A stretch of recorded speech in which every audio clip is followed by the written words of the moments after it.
लेकिन मैनू नहीं पता सी कि अगे मैनू इहदे नाल भी ज़्यादा ਕਿ ਜਿਹੜਾ ਦੂਜਾ ਜਿਹੜੀਆਂ ਲੜਕੀਆਂ ਆਪਣੇ ਬੱਚਿਆਂ ਨੂੰ ਛੱਡ ਕੇ ਕਿਸੇ ਦੇ ਇਸ਼ਕ ਦੇ ਵਿੱਚ ਮੁਬਤਲਾ ਹੋ ਕੇ ਆਪਣਾ ਘਰ ਛੱਡ ਜਾਂਦੀਆਂ ਨਾ ਤੇ ਮੁੜ ਕੇ ਦਰ ਦੀਆਂ ਠੋਕਰਾਂ ਖਾਂਦੀਆਂ, ਮੁੜ ਕੇ ਵੰਨ ਸਵੰਨੇ ਧੱਕੇ, ਵੰਨ ਸਵੰਨੇ ਠੁੱਡੇ ਖਾਂਦੀਆਂ। ਇਦਾਂ ਦੀ ਅੱਜ ਦੁਖੀ ਔਰਤ ਇੱਕ ਸਾਡੇ ਨਾਲ ਬੈਠੀ ਸਪੈਸ਼ਲ ਸਿਆਲਕੋਟ ਤੋਂ ਅੱਜ ਚੱਲ ਕੇ ਸਾਡੇ ਕੋਲ ਆਈ ਆ ਕਿ ਭਾਈ ਦਿਲਦਾਰ ਤੁਹਾਡੇ ਨਾਲ ਆਪਣੀ ਕਹਾਣੀ ਸ਼ੇਅਰ ਕਰਨੀ। ਤੇ ਮੈਨੂੰ ਵੇਖਦਿਆਂ ਯਕੀਨ ਕਰੋ ਭੁੱਬਾ ਮਾਰ ਕੇ ਰੋਣ ਲੱਗ ਪਈ, ਇੰਨੀ ਦੁਖੀ ਵੀ ਜਿਹਦੀ ਕੋਈ ਹੱਦ ਨਹੀਂ। ਅੱਜ ਤੋਂ ਕਿੰਨੀ ਦੇਰ ਪਹਿਲਾਂ ਆਪਣਾ ਘਰ ਛੱਡਿਆ ਸੀ? 2 साल पहले। 2 ਸਾਲ ਪਹਿਲੇ। ਕਿੰਨੇ ਬੱਚੇ ਸੀ ਤੁਹਾਡੇ? 5 बच्चे।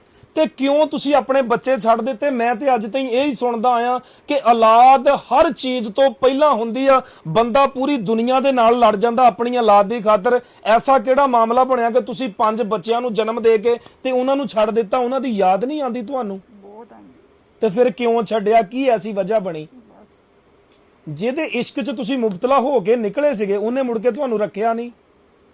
ਕਿੰਨੀ ਦੇਰ ਆਪਣੇ ਕੋਲ ਰੱਖਿਆ ਤੁਹਾਨੂੰ?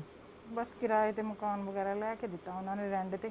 ਇਹ ਅੱਜ ਤੋਂ ਕਿੰਨੀ ਦੇਰ ਪਹਿਲਾਂ ਦਾ ਵਾਕਿਆ? ये तकरीबन 1.5-2 साल पहले दा वाकया। ਅੱਛਾ। हाँ जी। ਨਹੀਂ ਉਹਨਾਂ ਨੇ ਤੁਹਾਨੂੰ ਕਿਹਾ ਤੁਸੀਂ ਆਪਣਾ ਘਰ-ਬਾਰ ਛੱਡ ਕੇ ਮੇਰੇ ਕੋਲ ਆ ਜਾਓ ਤੇ ਤੁਸੀਂ ਆ ਗਏ?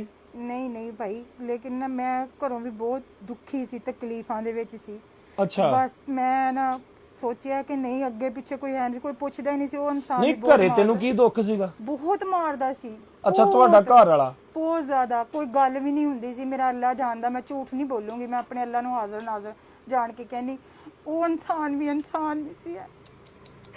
लेकिन मैनू नहीं पता सी कि अगे मैनू इहदे नाल भी ज़्यादा ਕਿ ਜਿਹੜਾ ਦੂਜਾ ਮਿਲਿਆ ਉਹ ਇਹਦੇ ਨਾਲੋਂ ਵੀ ਜ਼ਿਆਦਾ ਜ਼ਾਲਮ ਮਿਲਿਆ।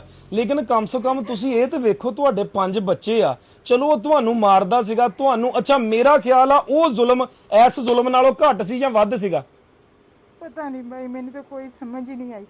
ਇਹ ਅੱਜ ਤੋਂ ਕਿੰਨੀ ਦੇਰ ਪਹਿਲਾਂ ਦਾ ਵਾਕਿਆ? 4 ਸਾਲ ਪਹਿਲਾਂ ਦਾ? नहीं नहीं, साल 1.5 साल हो गया। ਸਾਲ ਡੇਢ ਤੋਂ ਆਪਣੇ ਬੱਚਿਆਂ ਨਾਲ ਦੁਬਾਰਾ ਮਿਲਣ ਦੀ ਤੁਸੀਂ ਕੋਸ਼ਿਸ਼ ਨਹੀਂ ਕੀਤੀ? नहीं कुछ ਪਿਛਲਿਆਂ ਨੇ ਤੁਹਾਡੇ ਨਾਲ ਰਾਬਤਾ ਵੀ ਨਹੀਂ ਕੀਤਾ? नहीं, राबता हुंदा बच्चियां नाल गलबात। ਅੱਛਾ ਬੱਚਿਆਂ ਨਾਲ ਗੱਲਬਾਤ ਹੁੰਦੀ। ਬੱਚੇ ਕਿਹੜੇ ਕਿਹੜੇ ਆ? बच्चे माशाल्लाह जवान है। ਅੱਛਾ ਬੱਚੇ ਜਵਾਨ ਆ। ਕਿੰਨੇ ਬੱਚੇ ਆ? 4 बेटे 1 बेटी। 4 ਬੇਟੇ 1 ਬੇਟੀ। ਐਸਾ ਕਿਹੜਾ ਮਾਮਲਾ ਬਣਿਆ ਕਿ ਉਹ ਉਹਨਾਂ ਨੂੰ ਛੱਡਣ ਤੇ ਮਜਬੂਰ ਹੋ ਗਈ ਆ?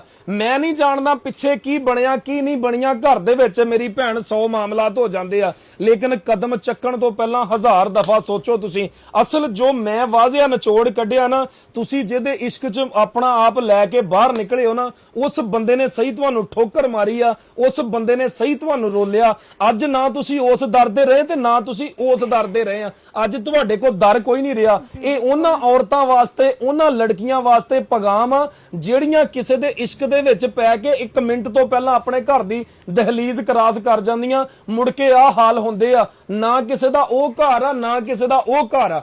ਅੱਜ ਦਰ ਦੀਆਂ ਠੋਕਰਾਂ ਖਾਂਦੇ ਫਿਰਦੇ ਹੋ। ਮੈਂ ਤੇ ਤੁਹਾਡੀ ਇੱਕ ਸਟੋਰੀ ਹੀ ਸ਼ੇਅਰ ਕਰ ਸਕਦਾ। ਇਸ ਤੋਂ ਅੱਗੇ ਮੈਂ ਤੁਹਾਡੇ ਲਈ ਕੀ ਕਰ ਸਕਦਾ? ਮੈਨੂੰ ਤੁਸੀਂ ਦੱਸੋ ਕੀ ਪੈਗਾਮ ਦੇਣਾ ਚਾਹੁੰਦੇ ਹੋ ਅੱਜ ਦੀਆਂ ਲੜਕੀਆਂ ਨੂੰ? अपना घर नहीं छड्डना चाहिए। ਆਪਣਾ ਘਰ ਨਹੀਂ ਛੱਡਣਾ ਚਾਹੀਦਾ। ਅੱਛਾ ਜਦੋਂ ਤੁਸੀਂ ਇੱਥੇ ਆਏ ਉਸ ਬੰਦੇ ਨੇ ਵੀ ਤੁਹਾਨੂੰ ਛੱਡ ਦਿੱਤਾ, ਫਿਰ ਤੁਸੀਂ ਕਿੱਥੇ ਰਹਿੰਦੇ ਹੋ? ਹੁਣ ਭਾਈ ਕਿਰਾਏ ਤੇ ਰਹਿਣ ਡਈ ਆ, ਮੈਂ ਰੈਂਟ ਦੇ ਰਹੀ ਆ। ਅੱਛਾ। ਹਾਂਜੀ। ਫਿਰ ਉਸ ਤੋਂ ਬਾਅਦ ਇੱਕ ਰਿਸ਼ਤਾ ਆਇਆ ਸੀਗਾ। ਉਹ ਰਿਸ਼ਤੇ ਦੇ ਵਿੱਚ ਮੈਂ ਆਪਣੇ ਕਜ਼ਨ ਨੂੰ ਨੰਬਰ ਦਿੱਤਾ ਕਿ ਇਸ ਤਰ੍ਹਾਂ ਰਿਸ਼ਤਾ ਆਇਆ ਅੱਛਾ। ਤੇ ਵੇਖ ਲਓ ਭਾਈ ਤੁਸੀਂ। ਮੈਂ ਤੇ ਉਹਨੂੰ ਭਰਾ ਹੀ ਕਹਿੰਦੀ ਸੀ। ਅੱਛਾ। ਲੇਕਿਨ ਉਹਦੇ ਦਿਲ 'ਚ ਇੰਨੀ ਗਰਦਾਰੀ ਸੀ, ਉਹਨੇ ਫਾਇਦਾ ਚੁੱਕਿਆ ਕਿ ਇਹਦਾ ਕੋਈ ਅੱਗੇ ਪਿੱਛੇ ਨਹੀਂ ਹੈਗਾ। ਅੱਛਾ ਤੁਹਾਡੇ ਕਜ਼ਨ ਨੇ? ਮੇਰੇ ਕਜ਼ਨ ਨੇ।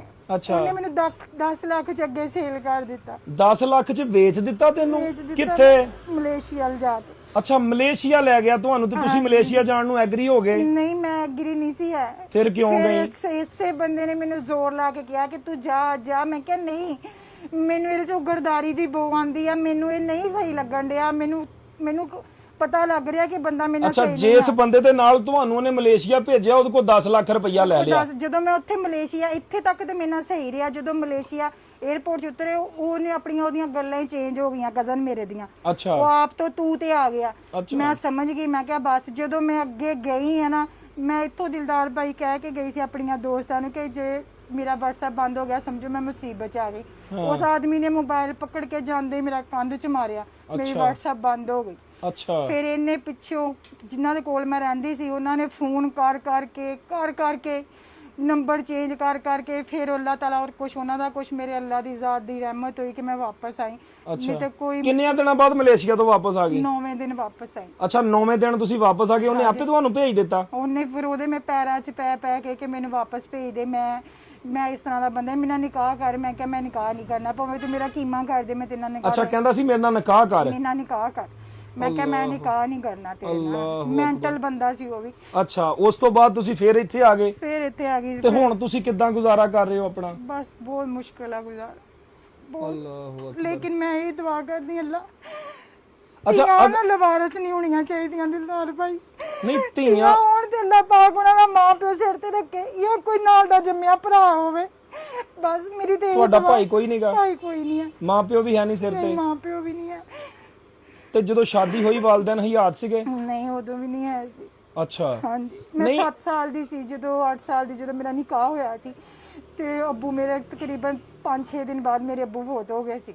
ਹਾਂ ਵੱਡੀ ਜਿਹੜੀ ਮੇਰੀ ਆਪੀ ਜੋ ਮੇਰੇ ਤੋਂ 1 ਸਾਲ ਬੜੇ ਸੀਗੇ, ਅੱਛਾ ਉਹਨਾਂ ਦਾ 15 ਦਿਨ ਹੋਏ ਸੀ ਨਿਕਾਹ ਹੋਏ ਨੂੰ। ਤੇ ਬਸ ਅੱਬੂ ਫਿਰ ਫੌਤ ਹੋ ਗਏ, ਅੰਮੀ ਪਹਿਲੇ ਹੀ ਫੌਤ ਹੋਏ ਸੀ। ਅੱਛਾ ਹੁਣ ਤੁਸੀਂ ਮੈਨੂੰ ਇੱਕ ਗੱਲ ਦੱਸੋ, ਮੈਂ ਵੀਡੀਓ ਬਣਾ ਰਿਹਾ ਇਸ ਟੌਪਿਕ ਤੇ, ਸਾਡੀ ਵੀਡੀਓ ਲੋਕਾਂ ਤੱਕ ਪਹੁੰਚਣੀ ਆ, ਅੱਲਾ ਕਰੇ ਜੋ ਤੁਹਾਡੇ ਦਿਲ ਦੀ ਖਾਹਿਸ਼ ਆ ਅੱਲਾ ਉਹ ਵੀ ਪੂਰੀ ਕਰ ਦੇਵੇ। ਅਗਰ ਵੀਡੀਓ ਤੁਹਾਡੀ ਪਹਿਲੀ ਫੈਮਿਲੀ ਤੱਕ ਪਹੁੰਚਦੀ ਆ, ਅਗਰ ਉਹ ਤੁਹਾਨੂੰ ਵਾਪਸ ਰੱਖਣਾ ਚਾਹਣ ਤੇ ਤੁਸੀਂ ਐਗਰੀ ਹੋ? ਤੁਸੀਂ ਇਹ ਚਾਹੁੰਦੇ ਹੋ ਉਹਨਾਂ ਕੋਲ ਜਾਣਾ? ਮੈਂ ਗਈ ਸੀ ਅੱਗੇ, ਮੈਂ ਉਹਨਾਂ ਕੋਲ ਨਹੀਂ ਜਾਣਾ ਚਾਹੁੰਦੀ। ਅੱਲਾਹ ਤਾਲਾ ਜੋ ਕਰੇਗਾ, ਬਸ ਮੈਂ ਆਪਣੇ ਅੱਲਾਹ ਤੇ ਛੱਡਿਆ। ਬੱਚਿਆਂ ਕੋ ਤੁਸੀਂ ਜਾਣਾ ਨਹੀਂ ਚਾਹੁੰਦੇ? ਨਹੀਂ ਬੱਚੇ ਆਪੇ ਮੈਂ ਆਪਣੇ ਬੱਚਿਆਂ ਨੂੰ ਮਿਲ ਲਿਆ ਕਰੂੰਗੀ, ਲੇਕਿਨ ਮੈਂ ਉੱਥੇ ਜਾਣਾ ਨਹੀਂ ਚਾਹੁੰਦੀ। ਉਹ ਵੀ ਇਨਸਾਨ ਨਹੀਂ ਸੀ ਦਿਲਦਾਰ ਭਾਈ, ਉਹ ਵੀ ਹਮਾਨ ਸੀ।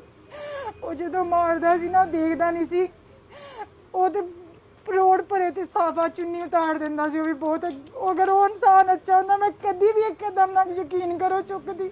ਅੱਲਾਹ ਲੇਕਿਨ ਉਹਨੇ ਵੀ ਆਪਣੇ ਮੰਨਦਾ, ਅੱਜ ਮੂੰਹ ਕਹਿੰਦਾ ਕਿ ਮੈਂ ਬਹੁਤ ਜ਼ੁਲਮ ਕੀਤੇ ਤੇਰੇ ਨਾਲ, ਜੇ ਮੈਂ ਤੇਰੇ ਨਾਲ ਜ਼ੁਲਮ ਨਾ ਕਰਦਾ ਤੂੰ ਕਦੀ ਇੱਕ ਕਦਮ ਨਾ ਚੁੱਕਦੀ, ਮੇਰਾ ਅੱਲਾ ਮੈਨੂੰ ਮਾਫ ਨਹੀਂ ਕਰੂਗਾ। ਲੇਕਿਨ ਇਸ ਇਨਸਾਨ ਨੇ ਵੀ ਅੱਛੀ ਨਹੀਂ ਕੀਤੀ। ਇੱਕ ਧੀ ਦੀ ਜ਼ਿੰਦਗੀ ਬਰਬਾਦ ਕਰ ਦਿੱਤੀ ਆ ਜੀ ਕਿਸੇ ਮਰਦ ਨੇ। ਭੈਣ ਦੀਆਂ ਗੱਲਾਂ ਸੁਣ ਕੇ ਤੇ ਸਾਫ਼ ਇਹ ਲੱਗਦਾ, ਦੇਖੋ ਨਾ ਉਹ ਜ਼ੁਲਮ ਕਰਦਾ, ਨਾ ਔਰਤ ਉਹਦੇ ਨਾਲ ਨਫ਼ਰਤ ਕਰਦੀ, ਤੇ ਨਾ ਉਹ ਗਲਤ ਰਸਤਾ ਚੁਣਦੀ। ਆਪਣੇ ਵੱਲੋਂ ਤੇ ਉਹਨੇ ਚੁਣਿਆ ਗਲਤ ਰਸਤਾ, ਵੀ ਮੈਂ ਕੋਈ ਦੂਸਰਾ ਮਰਦ ਚੁਣ ਲੈਣੀ, ਹੋ ਸਕਦਾ ਉਹ ਮਰਦ ਮੈਨੂੰ ਇੱਜ਼ਤ ਦੇਵੇ, ਹੋ ਸਕਦਾ ਉਹ ਮਰਦ ਮੈਨੂੰ 2 ਵਕਤ ਦੀ ਰੋਟੀ ਦੇ ਸਕੇ, ਮੈਨੂੰ ਸਿਰ ਤੇ ਮੇਰੇ ਛੱਤ ਦੇ ਸਕੇ, ਲੇਕਿਨ ਉਹ ਮਰਦ ਉਹਦੇ ਨਾਲੋਂ ਜ਼ਿਆਦਾ ਹਵਾਨ ਨਿਕਲਿਆ। ਉਹ ਅੱਜ ਕੱਲ ਕਿੱਥੇ ਆ ਜੀ? ਅੱਲਾ ਜਾਣਦਾ, ਮੈਨੂੰ ਨਹੀਂ ਪਤਾ। ਅੱਛਾ ਲਿਆਣ ਕੇ ਉਹਨੇ ਇੱਥੇ ਤੈਨੂੰ ਕਿੰਨੇ ਦਿਨ ਆਪਣੇ ਨਾਲ ਰੱਖਿਆ? ਉਹ ਬਸ ਨਾਲ ਹੀ ਨਹੀਂ ਰਿਹਾ। ਅੱਛਾ ਉਹਦੇ ਤੇ ਗੱਲ ਹੀ ਨਾ ਕਰੋ। ਅੱਛਾ ਕੁਵਾਰਾ ਸੀਗਾ ਮੁੰਡਾ? ਹਾਂਜੀ। ਉਹਨੇ ਫਿਰ ਤੈਨੂੰ ਸੱਦਿਆ ਕਿਉਂ ਆਪਣੇ ਕੋਲ? ਨਹੀਂ ਉਹਨਾਂ ਨੇ ਬੁਲਾਇਆ ਸੀ, ਮੈਂ ਖੁਦ ਦੁੱਖਾਂ ਤਕਲੀਫਾਂ ਦੀ ਮਾਰੀ ਹੋਈ, ਮੈਂ ਖੁਦ ਨਿਕਲੀ ਸੀ। ਆਪਣਾ ਘਰ ਛੱਡ ਕੇ ਉਹਦੇ ਕੋ ਆ ਗਈ? ਇੱਥੇ ਤੱਕ ਉਹ ਪਿਛਲੇ ਇਨਸਾਨ ਦੇ ਮੇਰੇ ਬੱਚੇ ਵੀ ਆਪਣੇ ਨਾਲ ਖੜੇ ਕਰ ਲਏ ਸੀ ਕਿ ਆਪਣੀ ਮਾਂ ਨੂੰ ਕਤਲ ਕਰ ਦਿਓ, ਮਾਰ ਦਿਓ। ਮੈਂ ਚਲੀ ਗਈ ਸੀ ਵਾਪਸ। ਅੱਛਾ ਤੁਹਾਨੂੰ ਕਤਲ ਕਰਨ ਦੇ ਮਨਸੂਬੇ ਬਣ ਗਏ? ਹਾਂਜੀ ਛੁਰੀਆਂ ਕੁਹਾੜੀਆਂ ਕੱਢ ਲਈਆਂ ਸੀ ਉਹਨਾਂ ਨੇ। ਮੈਂ ਚਲੀ ਗਈ ਸੀ, ਵਾਪਸ ਗਈ ਸੀ ਮੈਂ, ਲੇਕਿਨ ਉਸ ਇਨਸਾਨ ਨੇ ਫਿਰ ਮੇਰੇ ਨਾਲ ਹਮਾਨੀਅਤ ਹੀ ਕੀਤੀ। ਮੈਂ ਆਪਣੇ ਬੱਚੇ ਦੇਖ ਕੇ ਦਿਲਦਾਰ। ਲੇਕਿਨ ਮੇਰੀ ਭੈਣ ਮੈਂ ਵੀ ਤੁਹਾਨੂੰ ਇੱਕ ਗੱਲ ਦੱਸਾਂ, ਜਿਹੜੀ ਜ਼ਿੰਦਗੀ ਤੁਸੀਂ ਹੁਣ ਕੱਟ ਰਹੇ ਹੋ ਨਾ, ਇਹਦੇ ਨਾਲੋਂ ਤੇ ਤੁਸੀਂ ਉੱਥੇ ਰਹਿ ਕੇ ਮਰ ਜਾਂਦੇ ਨਾ ਤੇ ਲੱਖ ਹਜ਼ਾਰ ਦਰਜੇ ਬਿਹਤਰ ਸੀਗਾ। ਦੇਖੋ ਉੱਥੇ ਤੁਹਾਡੀ ਇੱਜ਼ਤ ਸੀ, ਤੁਹਾਡੇ ਬੱਚੇ ਸੀ, ਬੇਸ਼ੱਕ ਉਹ ਮਾਰਦਾ ਸੀਗਾ, ਉਹ ਜ਼ਾਲਮ ਸੀਗਾ, ਕਿੰਨੀ ਕੁ ਦੇਰ ਐਂਡ ਉਹਨਾਂ ਨੂੰ ਵੀ ਕਦੇ ਨਾ ਕਦੇ ਖਿਆਲ ਆ ਜਾਣਾ ਸੀ। ਉੱਥੇ ਰਹਿ ਕੇ ਤੁਸੀਂ ਮਰ ਜਾਂਦੇ ਨਾ, ਤੇ ਮੇਰਾ ਖਿਆਲ ਆ ਕਿ ਇਹ ਦਰ ਦੀਆਂ ਠੋਕਰਾਂ ਖਾਣ ਨਾਲੋਂ, ਦਰ ਦੇ ਧੱਕੇ ਖਾਣ ਨਾਲੋਂ 1000 ਦਰਜੇ ਬਿਹਤਰ ਹੋਣਾ ਸੀਗਾ।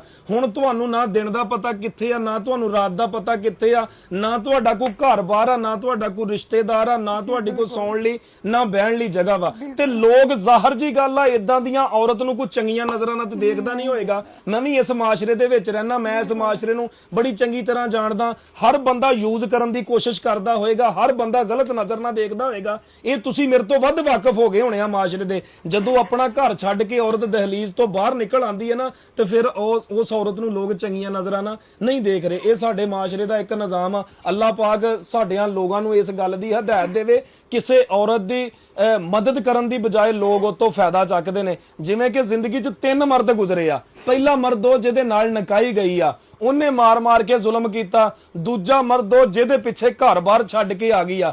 ਮੈਂ ਮੰਨਦਾ ਸਾਰੀ ਗਲਤੀ ਔਰਤ ਦੀ ਆ, ਲੇਕਿਨ ਕੋਈ ਤੇ ਐਸਾ ਮਰਦ ਮਿਲੇ ਜਿਹੜਾ ਉਹਦਾ ਆਸਰਾ ਬਣੇ, ਜਿਹੜਾ ਉਹਦਾ ਸਹਾਰਾ ਬਣਦਾ। ਤੀਸਰੇ ਮਰਦ ਨੇ ਨਿਕਾਹ ਦਾ ਲਾਲਚ ਦੇ ਕੇ ਮਲੇਸ਼ੀਆ ਲੈ ਗਿਆ, 10 ਲੱਖ ਰੁਪਏ 'ਚ ਖਰੀਦ ਲਿਆ। ਉੱਥੋਂ ਪਤਾ ਨਹੀਂ ਕਿੱਦਾਂ ਪੈਰਾਂ 'ਚ ਡਿੱਗ ਕੇ ਉਹ ਵਾਪਸ ਆਈ ਤੇ ਅੱਜ ਦਰਬ-ਦਰ ਦੀਆਂ ਠੋਕਰਾਂ ਖਾ ਰਹੀ ਆ।